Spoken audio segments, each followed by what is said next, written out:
की राजनीति में आज तक नहीं। जैसे बिहार की राजनीति में परंपरागत तरीके से रैलियां होती थी, बड़ी चुनावी सभाएं हुआ करती थी, 1-to-1 इंटरेक्शन का दौर नहीं था। तो राहुल जी ने इस बार मोदी जी को अलग अलग तरह के टास्क भी दिए। ये भी एक सोशल मीडिया पे, इस पे भी मीम्स बन रहे हैं कि जब राहुल जी खुली जीप में चले तो मोदी जी गाड़ी में खड़े होके जा रहे हैं। अब बता रहे हैं कि साहब राहुल जी बुलेट पे चल रहे हैं तो मोदी जी बुलेट तो नहीं चला सकते। तो कुछ मीम्स ऐसे बन रहे हैं कि शायद मोदी जी अभी राहुल गांधी की जो वोटर अधिकार यात्रा है वो चर्चा में है, और भी तमाम चीजें जो चर्चा में होनी चाहिए थी वो उन पर भी बात करेंगे। और बिहार की गलियों में, चाय की दुकानों पर क्या सवाल लोगों के मन में उठ रहे हैं, उनकी ओर से कुछ सवाल हम लोग पूछने की कोशिश करेंगे कि इस बार का बिहार का चुनाव किस तरीके का होने वाला है, कौन कौन सी पार्टियां, कितनी प्रबल दावेदारी, सब पर चर्चा करेंगे। बातचीत करने के लिए हमारे साथ कांग्रेस नेता डॉक्टर अरुणेश यादव मौजूद है। बहुत बहुत स्वागत डॉक्टर साहब जी, बहुत बहुत धन्यवाद।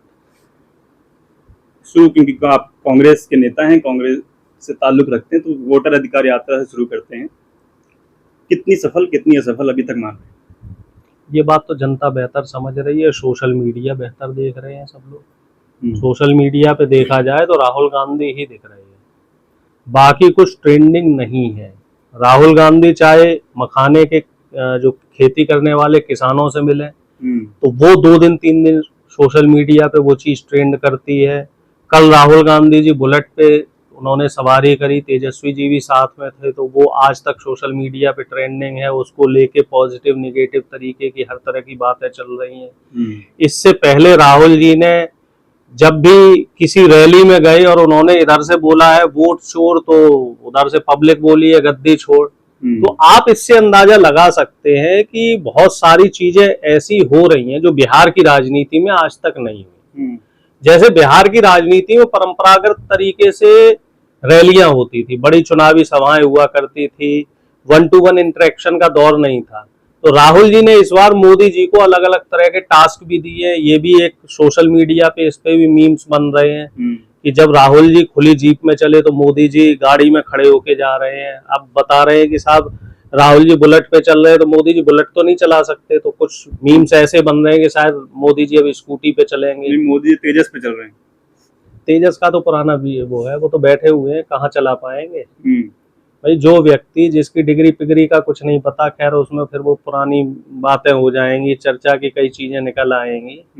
तो जो आदमी कभी साइकिल नहीं चला पाया हो, क्योंकि वो खुद ही कहते हैं गरीबी में जीवन यापन किया, तो तेजस वेजस ये तो सब फोटोबाजी वाली बातें हैं।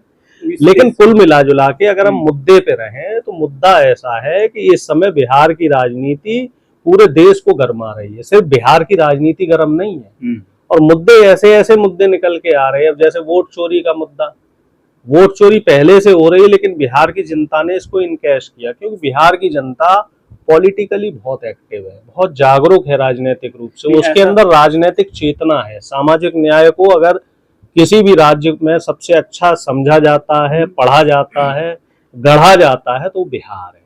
सवाल ये है कि कई लोगों के मन में सवाल आया कि SIR के मुद्दे में कहीं आप इतना तो नहीं उलझ गए कि बाकी जो बिहार के मुद्दे हैं, बाकी आपका क्या आगे का विजन है, और 20 साल में क्या क्या खामियां सरकार की रही वो आप बताने से चूक जा रहे हैं अभी। क्योंकि कैग की रिपोर्ट आई, 80,000 घोटाला, 80,000 करोड़ का हिसाब सरकार के पास नहीं है, ऐसा कैग ने कहा।